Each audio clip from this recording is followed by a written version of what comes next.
जय हिंद दोस्तों। तो यार हिस्ट्री ने काफ़ी लंबा खींच दिया है ना। तो अभी 3-4 चैप्टर बाकी हैं। तो इस वीकेंड में कोशिश करूँगा मैं संडे को क्लोज करने को, ठीक है। लेकिन काफ़ी मोनोटोनस हो रहा था, तो सोचा कि जियोग्राफी को स्टार्ट करते हैं, है ना। वो एक गाना है ना कि बेरंग सी है बड़ी ज़िंदगी, कुछ रंग तो भरूं, मैं अपनी तन्हाई के वास्ते अब कुछ तो करूं। तो कुछ नया करते हैं, है ना। काफ़ी अब मोनोटोनस हो गया है, कुछ चेंज लाते हैं, ठीक है। तो जियोग्राफी स्टार्ट करने का प्लान है। अब आप लोग के मन में 2-3 क्वेश्चन होंगे कि सर हिस्ट्री को ख़त्म नहीं करेंगे क्या? तो जैसे मैंने बताया हिस्ट्री में 1935 तक चले आए हैं, ठीक है। उसके बाद ये 15 साल कितना 13 साल का गैप है, उसको क्लोज़ करेंगे। इसके बाद क्या आएगा आपका जो ये इंडिविजुअल सत्याग्रह है ना, व्यक्तिगत सत्याग्रह था ना, वो आएगा। उसके बाद जो आपका आपका आएगा अगस्त ऑफर आता है, क्रिप्स मिशन है ना, क्विट इंडिया मूवमेंट, सारी चीज़ें आएंगी। तो थोड़ा सा चेंज के लिए इसको मैं रोका हूँ। वेस्टर्न फिलोसफर भी करना है मुझे, ठीक है। तो अभी आप लोग जब तीजा पोला ये सब मनाओगे ना, तो छुट्टियां रहेंगी, तो उसमें मैं कोशिश करता हूँ ये सब क्लोज करने का, ठीक है। तो चलिए अपन पहले आज का सेशन क्या है इसका जियोग्राफी का, आपको थोड़ा सा ब्रीफ इंट्रोडक्शन दे दूं, और जिस चीज़ का आप सबको बहुत बेसब्री से इंतज़ार रहता है वो शेयर करना था कि किस टाइप के क्वेश्चन आए हैं, ठीक है। तो मेरा पैटर्न आप जानते ही हैं, हिंदी इंग्लिश दोनों में शेयर करता हूँ। टॉपिक वाइज मैंने डिवाइड कर दी हैं आपके क्वेश्चन को, ठीक है। तो जैसे जैसे हम लोग चैप्टर करते जाएंगे हम लोग सॉल्व करते जाएंगे, और प्रीलिम्स के भी क्वेश्चन करेंगे, बट इसमें तो अभी मेंस के क्वेश्चन शेयर है, ठीक है। तो जैसे लैंड फॉर्म है, ठीक है, और आपको सब मिल जाएगा। तो ये तो इंडिविजुअल क्वेश्चन टॉपिक वाइज हुए क्वेश्चन जो आए हैं, ईयर वाइज कितने मार्क्स क्या आए हैं वो सब, और साथ में है इधर ये मार्क्स वाइज, है ना।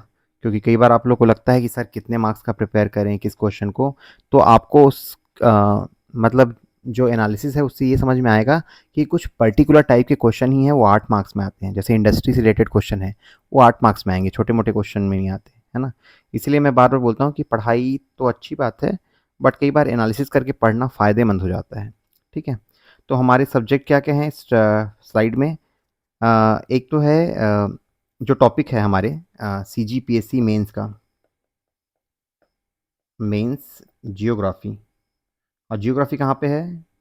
जियोग्राफी है आपका पेपर 5 पार्ट 2 में, है ना। तो पेपर 5 के पार्ट 2 में है। तो इसमें हम लोग पहला तो भारत का भौगोलिक भौतिक भूगोल देखेंगे, फिजिकल जियोग्राफी। फिर प्राकृतिक पर्यावरण जिसमें जलवायु मिट्टी ये सब आएंगे।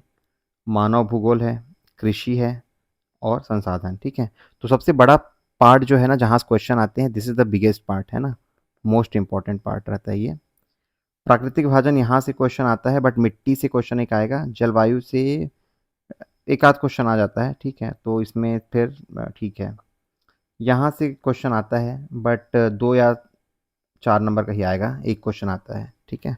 एग्रीकल्चर से क्वेश्चन आता है, ठीक ठाक।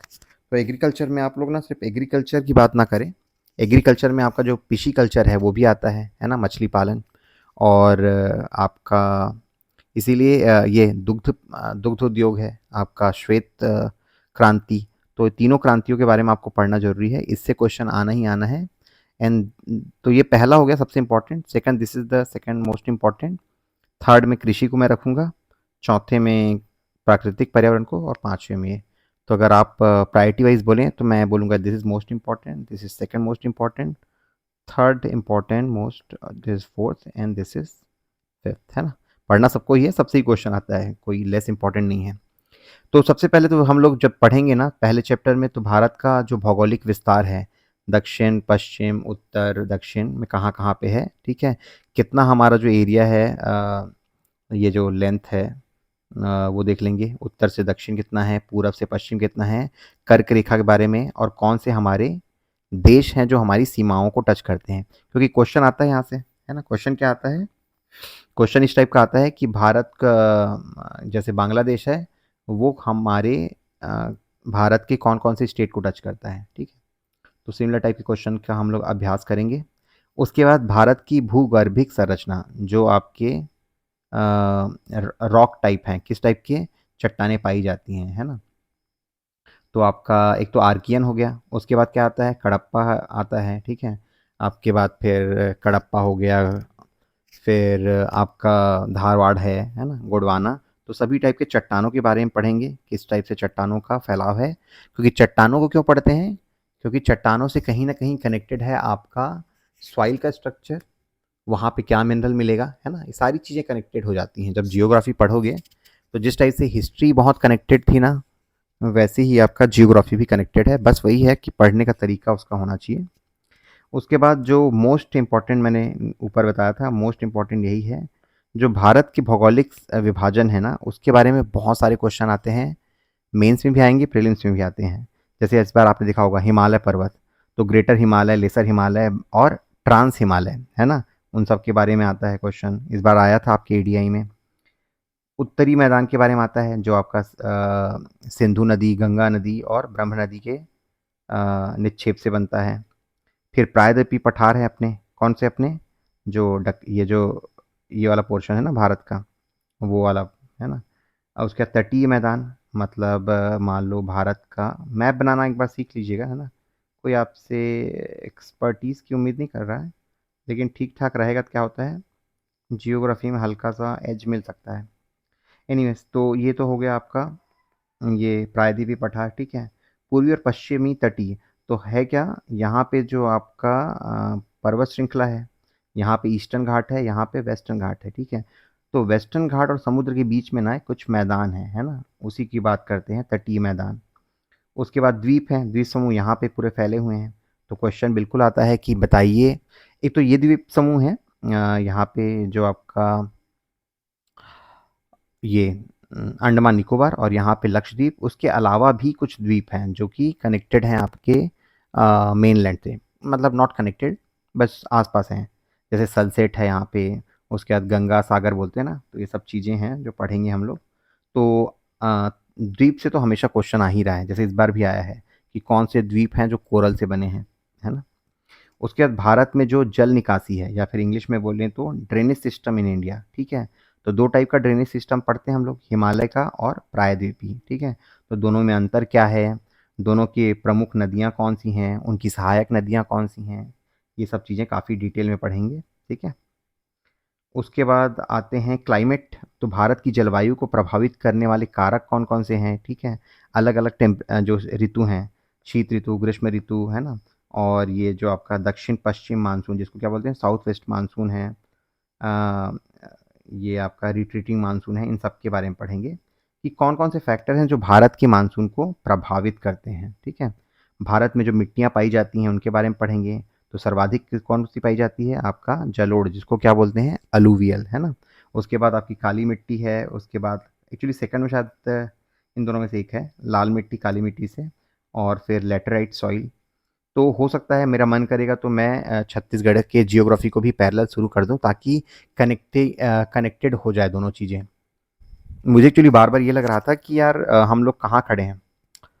जुलाई शायद 10-15 तारीख से शुरू किया था मैंने पढ़ाना, और अभी हम लोग अगस्त 20 में खड़े हैं, है ना।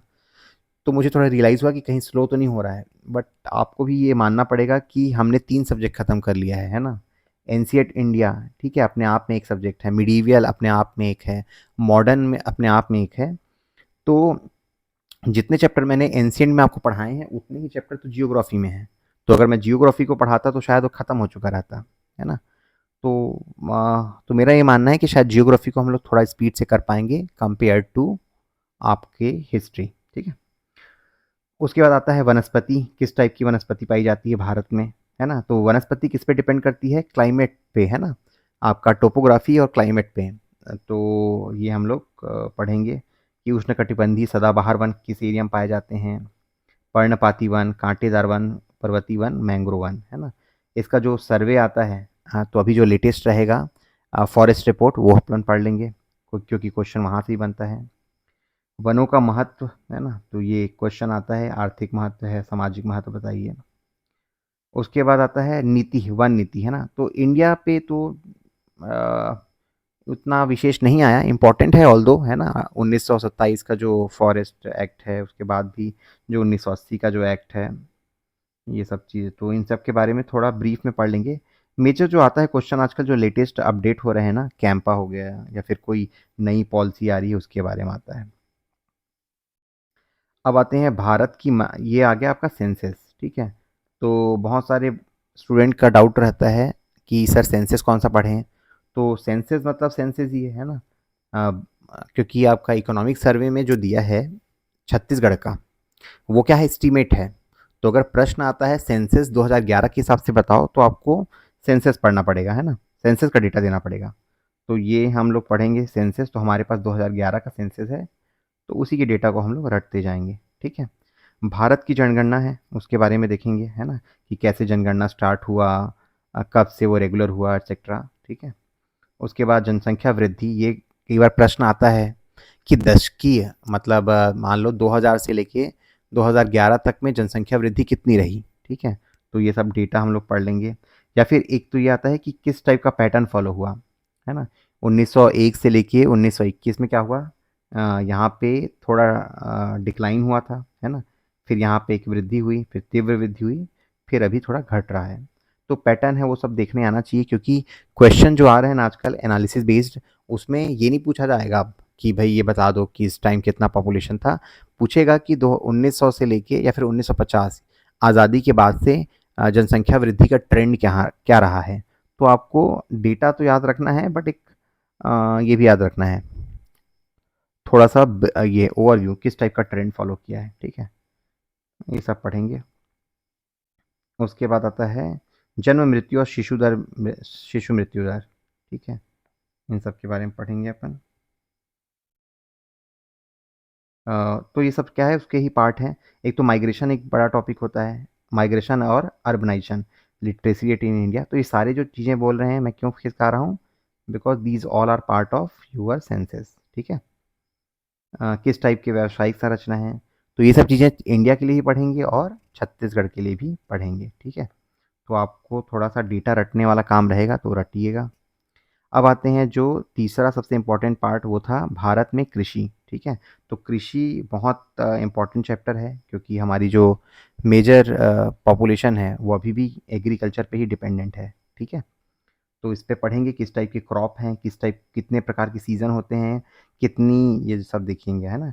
कितना जो लैंड होल्डिंग साइज़ है आपका, कौन-कौन से मेजर क्रॉप हैं और कौन से क्रॉप किस ज़िले में सबसे ज़्यादा पाए जाते हैं, ठीक है। तो ये सब लेटेस्ट डेटा खोजने की कोशिश करेंगे और उसको रटेंगे, ठीक है। उसके बाद ये सब दालों का, कई बार ना फसलों के बारे में भी पूछ देता है कि ये फसल है वो खरीफ है कि रबी है, वो पहचानिए, ठीक है। या फिर कॉटन के लिए किस टाइप का टेम्परेचर आवश्यक है। तो इन सब के बारे में थोड़ा ब्रीफ रखेंगे तो अच्छा रहेगा। फिर आपका ये तो हो गया आपका सीरियल क्रॉप, फिर आता है cash crop, sugarcane, cotton, jute, है ना। प्लांटेशन क्रॉप है टी, कॉफ़ी, रबर, ठीक है, कोकोनट। तो इन सब के बारे में देखा जाएगा। और कौन से स्टेट टॉप मोस्ट प्रोड्यूसर है उसको देख लेंगे। टॉप टू टॉप थ्री देख लेंगे, कुछ शॉर्टकट अगर होगा तो बना के देखते हैं कैसे याद कर सकते हैं। भारत में सिंचाई, this is also very important, है ना। इसमें क्या पूछता है कि सबसे पहला, या फिर कंट्रीब्यूशन ऑफ डिफरेंट सोर्सेज, है ना। कैनाल का कितना परसेंटेज है, ट्यूबवेल का कितना परसेंटेज है, ये सब पूछता है। उसके बाद जो मल्टीपर्पज़ प्रोजेक्ट बने हैं उनके बारे में पूछता है ना। ये तो आता है आपका सबसे पहले मल्टीपर्पज़ प्रोजेक्ट कौन बना था, है ना, कौन सा बनाया था, वो सब पूछा गया था। ये देखिए, तो दामोदर घाटी जो है पहली बहुउद्देश्य योजना थी ना। ये क्वेश्चन आया था, कब आया था, CGPSC 2023 के प्रीलिम्स में आया था, ठीक है। तो जो इम्पोर्टेंट परियोजना है उसके बारे में पढ़ेंगे। किसी स्टूडेंट का एक डाउट था, सर इतने सारे परियोजना है सबको याद करना है क्या। तो देखो, सबको याद करो ना करो, लेकिन जो इम्पोर्टेंट है जिसपे जैसे सबसे बड़ी परियोजना, सबसे पहली परियोजना, सबसे पुरानी, है ना, जिन परियोजनाओं पे विवाद है वो तो पढ़ने ही है। सेकंड, जिन इम्पोर्टेंट रिवर पे है, गंगा, यमुना, है ना, उधर चेनाब, झेलम, इन सब में जो है, या फिर आपका नीचे में कावेरी, ये गोदावरी, कृष्णा, इन पे जो है वो तो पढ़ने ही पड़ेंगे, ठीक है। तो जियोग्राफी में बहुत सारा चीज़ याद करने के लिए भी है आप लोग के लिए। एग्रीकल्चर में कैसे हम लोग आधुनिकीकरण ला सकते हैं, जैसे श्वेत क्रांति, हरित क्रांति, नीली क्रांति, और अभी कौन से कुछ इनिशिएटिव चल रहे हैं, है ना। जैसे जैसे मैंने किसी के टेस्ट में देखा था, एग्री स्टैक के बारे में पूछा था, ठीक है? तो एक बहुत अच्छा इनिशिएटिव है। तो हम लोग को जब भी आप पढ़ेंगे ना, तो जो लेटेस्ट ट्रेंड चल रहे हैं उनके बारे में लेके पढ़ना पड़ेगा। जियो फेंसिंग, है ना? ये सब चीज़ें पढ़नी पड़ेंगी। उसके बाद रजिस्ट्रेशन के लिए जो ऑनलाइन है, क्योंकि एग्रीकल्चर का पार्ट है, तो क्वेश्चन थोड़ा-सा आ सकता है इन सब के बारे में। भारतीय कृषि की समस्याएँ क्या-क्या है वो पढ़ेंगे अपन। और अब आता है भारत के मिनरल संसाधन, दिस इज़ वेरी इंपॉर्टेंट। और मैंने इसी को ही सेकंड मोस्ट इम्पॉर्टेंट बताया था। तो किस टाइप के खनिज हैं, धात्विक हैं, अधात्विक हैं, ऊर्जा खनिज हैं, इन सब के बारे में पढ़ेंगे। और टॉप 3 स्टेट के बारे में पढ़ते जाएँगे, जहाँ पे ये मुख्यतः पाए जाते हैं, ठीक है? उसके बाद एनर्जी सोर्सेज़ हैं, कोयला, पेट्रोलियम और thermal power. Nuclear power plant, है ना? ये जो है आपको डुअल काम कर आएगा। पेपर पेपर 4 के पार्ट 3 में आता है ना? तो ये सब चीज़ें आपको रिपीट होंगी। कौन-कौन से हमारे तारापुर है, राजस्थान है, कुडनकुलम है, काइगा है। तो एक मैप बना के ऐसे याद करने की कोशिश करेंगे कि जैसे काइगा है आपका, तो राज यहाँ पे है, आपके कर्नाटका में, ठीक है? रावत भाटा राजस्थान। तो इस टाइप से आप मैप बना के ऐसे मार्क करके याद करोगे ना, करते भी होगे आप लोग, तो उससे जल्दी याद होगा। तारापुर यहाँ पे है, ठीक है? कुदनकुलम है तमिलनाडु में, काइगा हो गया, ठीक है? तो इस टाइप का आप ऐसे याद करने की कोशिश किया, नरोरा है यूपी में, ठीक है? ये काकरा पार है आपका गुजरात में। तो मैप में डाल के आप याद करते रहेंगे। कौन से गैर पारंपरिक स्रोत हैं, तो इम्पोर्टेंट है अगेन, पेपर 4 पार्ट 3, है ना? इसमें भी इम्पोर्टेंट है। तो सौर ऊर्जा, पवन ऊर्जा, है ना? दीज ये सब क्या है, कितना भी पुराना हो जाए बट ट्रेंडिंग टॉपिक ही रहेंगे। क्यों? क्योंकि इसमें रेगुलर कुछ ना कुछ अपडेट आ रहा है, कोई ना कोई नई स्कीम आ जा रही है। उसके बाद भारत में कैसे औद्योगिक विकास हुआ उसके बारे में पढ़ेंगे। कौन-कौन से चरण थे, ब्रीफ ही पढ़ेंगे, ज़्यादा इससे नहीं आता, मतलब इस पॉइंट से नहीं आता। उसके बाद जो ये है, इंडस्ट्री को डिवाइड किया गया है based on their investment and their revenue. तो आपका सूक्ष्म, कुटीर, मध्यम, इस टाइप के उद्योग हैं। फिर एग्रीकल्चर बेस्ड जो इंडस्ट्री हैं उनके बारे में पढ़ेंगे, है ना? जैसे कि आपका ये चीनी उद्योग हो गया, कपड़ा कॉटन, है ना? खाद्य प्रसंस्करण, जूट उद्योग, क्योंकि इनसे डायरेक्टली क्वेश्चन आएंगे और 8 या 15 नंबर का ही आता है ना? फॉरेस्ट बेस्ड जो है, अगेन इसमें क्वेश्चन में ट्विस्ट क्या डालता है कि भारत में ये बता दो with special focus on Chhattisgarh. तो आपको आंसर को ना बड़ा अच्छे से मिंगल करना पड़ेगा कि आप ओवरव्यू तो दोगे इंडिया का, बट जब आओगे डिटेल में तो छत्तीसगढ़ को थोड़ा फोकस में रखें। चैलेंजेस देख लेंगे कौन कौन से चैलेंजेस हैं, है ना? अब आते हैं जो मेन पार्ट था कि क्वेश्चंस, है ना? तो आप देखेंगे जब जैसे जैसे टॉपिक करते जाएंगे तो टॉपिक से ही डायरेक्टली उठाया गया है ना? तो क्वेश्चन में डाइवर्सिटी तो नहीं, रिपीटिशन बहुत दिखता था। रिसेंट टाइम में क्वेश्चन में पैटर्न में चेंज हुआ है, बट टॉपिक वही है। ये देखिए, ये आपका क्या था, तराई और बाबर, जो आपका भारत के जो मैदानी क्षेत्र में मिट्टियाँ पाई जाती हैं ना, उनके बारे में, मतलब भारत का जो भूगर्भिक जो संरचना है उन सब के बारे में, ठीक है? हिंदी में देख लेते हैं। करेवा निक्षेप क्या है? भारत, उत्तर भारत मैदानों के भाबर क्षेत्र, फिर से रिपीट हुआ है ना? कहाँ स्थित है? अरावली, पश्चिम घाट, पूर्वी घाट के चोटियों के नाम बताइए। अब बहुत सारे लोग बोलते हैं ना कि सर प्रीलिम्स की तैयारी कर रहा हूँ मेंस की, आपको ऐसे इंटीग्रेटेड ही करना है, क्योंकि यही क्वेश्चन को ना प्रीलिम्स में पूछ देता है। यहाँ पे जो चोटियों के नाम याद करोगे उसी को अरेंज करिए फ्रॉम नॉर्थ टू साउथ बोल देता है, ठीक है? शेवराई है, ठीक है? और कौन सा है, नला मल्ला है। और तो इन सबको आपको अरेंज करना आना चाहिए, ठीक है? तो ऐसे पढ़ेंगे अपन। मैकल श्रेणी है, अरब सागर है, कोकन, है ना? तो गालवान, कुछ छत्तीसगढ़ का भी उठा दिया है यहाँ पे। तो जो भारत की जो भौगोलिक संरचना है उसमें जो मुख्य स्ट्रक्चर है ना उनके बारे में पूछा गया है। रिवर है, तो रिवर में आप क्या पूछा गया है, महानदी, चलो छत्तीसगढ़ का पार्ट हो गया। ब्रह्मपुत्र रिवर ड्रेनेज का है। तो जब हम पढ़ेंगे तो ब्रह्मपुत्र आ गया तो हमें जरूरी है कि गंगा के बारे में पढ़ें और इंडस के बारे में भी पढ़ें, ठीक है? नर्मदा के बारे में पूछा है। प्रायद्वीपीय पठार और हिमालय क्षेत्र की जल निकासी प्रणालियों में अंतर, है ना? ये सब चीज़ें हैं। उसके बाद सॉइल के बारे में पूछा है, आपके अलूवियल सॉइल के बारे में पूछा है। फिर नया पैटर्न लाने के लिए इन्होंने फिर रेड सॉइल के बारे में पूछ दिया। इस साल इन्होंने बैडलैंड टोपोग्राफी पूछा है, ठीक है?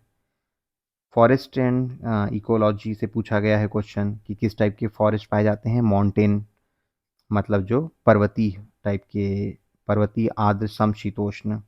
तो 1 से क्वेश्चन है। क्लाइमेट से क्वेश्चन, ठीक है, कि दो जगह की जो वो है, लोकेशन है, लगभग सेम है, बट उनका क्लाइमेट क्यों अलग है, तो जो फैक्टर इम्पैक्ट करते हैं। तो देखिए सिमिलर टाइप का क्वेश्चन है, लोकेशन को बदल दिया, बट क्वेश्चन की जो आत्मा है वही है ना। ग्रीष्म ऋतु की विशेषताएं पूछ रहा है इस साल, और ये पश्चिमी विक्षोभ तो इनका फेवरेट है, या तो प्रीलिम्स में पूछेगा या फिर मेंस में पूछेगा। ठीक है, जेट स्ट्रीम। तो जो चीज़ें मेंस में आपको दिख रही हैं ना बहुत ज़्यादा, वो प्रीलिम्स में भी आती हैं, है ना। ये आपके मिनरल के बारे में पूछा गया है। तो सारे प्रकार के जो मिनरल, अभी आजकल क्या ट्रेंड चल पड़ा है, आपने देखा है। पहले आता था कोयला, लोहा, बॉक्साइट को पूछते थे। अभी जो आपने नहीं पढ़ा है उसी को पूछेंगे, जैसे कि बेरिल इस बार आपके प्रीलिम्स में आया था, जशपुर में पाया जाता है बेरिल, है ना। वैसे ही एलेक्जेंड्राइट, उसके बारे में पूछा है। क्रोमाइट के बारे में पूछा है। तो क्या क्या चल रहा है, क्या चल रहा है इनके दिमाग में। इनके दिमाग में क्या चल रहा है, जैसे मैंने बनाया है पेपर वैसे ही उनके पास भी रहता होगा, ठीक है। तो वो लोग जो चीज़ आ चुका है ना उससे हट के देते हैं। अब इन सब के चलते क्या हो जाता है, पेपर टफ हो जाता है। तो हमें प्रिपरेशन तो पुराने का करना ही है रिवीजन के तौर पे, बट नए की भी तैयारी करनी है, ठीक है। पॉपुलेशन में जैसे मैंने बताया, ग्रामीण जनसंख्या की वृद्धि, भारत में उच्च मृत्यु दर के कारण, ठीक है। तो वही सब चीज़ें हैं। भारत में ग्रामीण प्रवासन मतलब माइग्रेशन के कारण बता दो, पूछ रहा है। एग्रीकल्चर रिलेटेड क्वेश्चन क्या आए हैं, अलसी तेल के विविध उपयोग बताइए, जैविक खेती से क्या समझते हैं, तो इसी में आया था। नीली क्रांति से परिभाषित कीजिए, भारत में प्राकृतिक रबर कौन कौन से क्षेत्र में वारला कृषि स्थल आया है। भारतीय कृषि में नीली क्रांति के आयाम, रिपीट हुआ क्वेश्चन है ना। भारत में फसल चक्रों को स्पष्ट कीजिए, सीजन को। कुओं, नलकूपों का उपयोग, ये आपका वाइट रिवॉल्यूशन आ गया। श्वेत क्रांति रिपीट हुआ है, हरित क्रांति आई है। तो आप देखेंगे ना, तो मैंने जो टॉपिक ऊपर में गिनाया था ना वहीं से ही क्वेश्चन आ रहे हैं। श्वेत क्रांति फिर रिपीट हुआ है। मिलेट मिशन उस टाइम चल रहा था तो क्वेश्चन आया था। मछली पालन रिपीट हुआ है। इंडस्ट्रीज में क्या हो रहा है, इंडस्ट्री में कुटीर उद्योग के बारे में, लघु उद्योग, ठीक है। उसके बाद यहाँ पे पूरा इंडस्ट्री पूछ दिया है कि टाटा इंडस्ट्री के बारे में बताइए, टाटा आयरन स्टील। सीमेंट उद्योग, औषधि, ये तो कुछ नया करने के लिए देखते हैं आप पश्चिमी भाग में, औषधि बोल दिया। फार्मास्यूटिकल इंडस्ट्री के बारे में पूछा है, ठीक है। और ये कुछ रिवर रिवर वैली प्रोजेक्ट। तो ओवरऑल आप देखेंगे कि जो सिलेबस है वहीं से क्वेश्चन आ रहे हैं। बस बात ये है कि हम लोग को सिलेबस को थोड़ा केयरफुली पढ़ना पड़ेगा, ठीक है। तो चलिए अपन स्टार्ट करेंगे कल परसों, कल से स्टार्ट करते हैं एक आध चैप्टर का, ठीक है। और निश्चिंत रहिए, हिस्ट्री मैंने छोड़ा नहीं है ना, अपन किसी भी सब्जेक्ट को छोड़ते नहीं है। बस यही है कि थोड़ा सा चेंज, बदलाव के लिए बंद कर रहा था मैं हिस्ट्री को। शुरू करेंगे हम लोग जल्द ही जियोग्राफी, और जो हिस्ट्री के टॉपिक हैं उसको एक दो करके ख़त्म कर दूंगा, ठीक है। मेजर टॉपिक हो चुके हैं, निश्चिंत रहिए। थोड़े बहुत बचे हैं, वो अपन करते जाएंगे। लेकिन कम से कम एक नया सब्जेक्ट शुरू होगा तो आप लोग को भी थोड़ी एनर्जी आएगी, ठीक है। Thank you.